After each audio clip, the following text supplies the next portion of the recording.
Should successful business people give back to society? Bill and Melinda Geits seem to think so. They've joined other very wealthy people in a campaign organized by the billionaire Warren Buffett to give back their wealth to society. If you give something back, it's because you took it in the first place. You can't give back what you didn't take.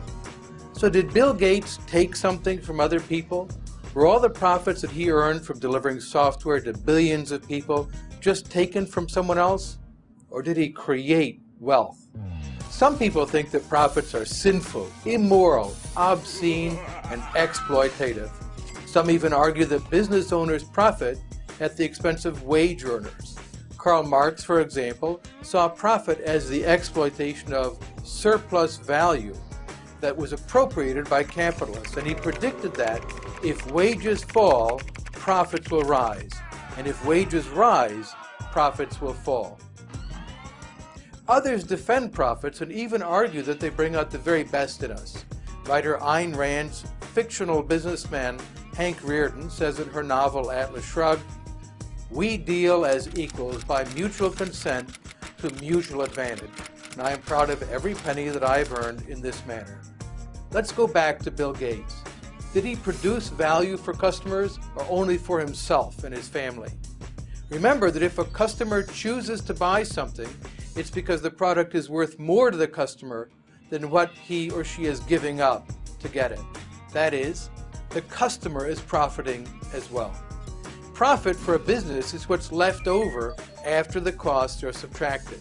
The costs are the money spent on rent, interest, and wages. Losses show that the value produced is less than the costs.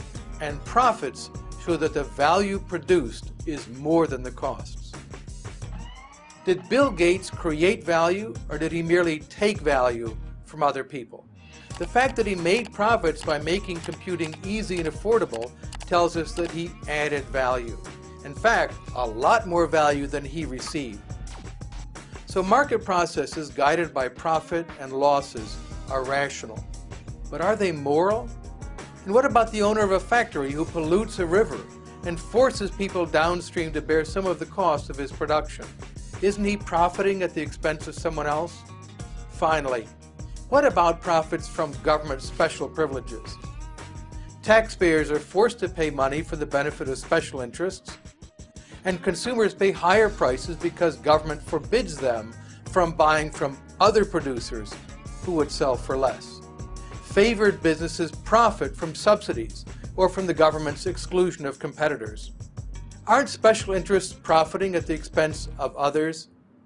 Indeed. But there's a crucial difference between profits gained by violating the property rights of others through theft, pollution, or special favors and subsidies on the one hand, and profits that are earned voluntarily through exchange on the other. Whether a transaction is voluntary or involuntary makes all the difference. When people enter into a voluntary transaction, they all expect to benefit, but an involuntary transaction benefits some at the expense of others. Did Bill Gates violate anyone's rights when he organized Microsoft and brought computer programs to billions of people? No. He offered customers value and free exchange, and they rewarded him for it every time they bought one of Microsoft's products. Profits earned honestly in the market are moral. They arise from morality and they reinforce morality. The search for profit through voluntary exchange teaches people to be civil.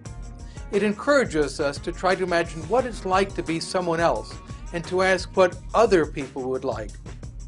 After all, it's their willingness to pay for what we produce that determines whether we make profits or losses. Profits that are honestly earned through voluntary exchange add value to the world. They help us to see things as others see them. They channel self-interest into advancing the projects and interests of others as the best way to advance our own projects and interests. And they enable people to be generous, which is the proper description of what Bill and Melinda Gates are doing.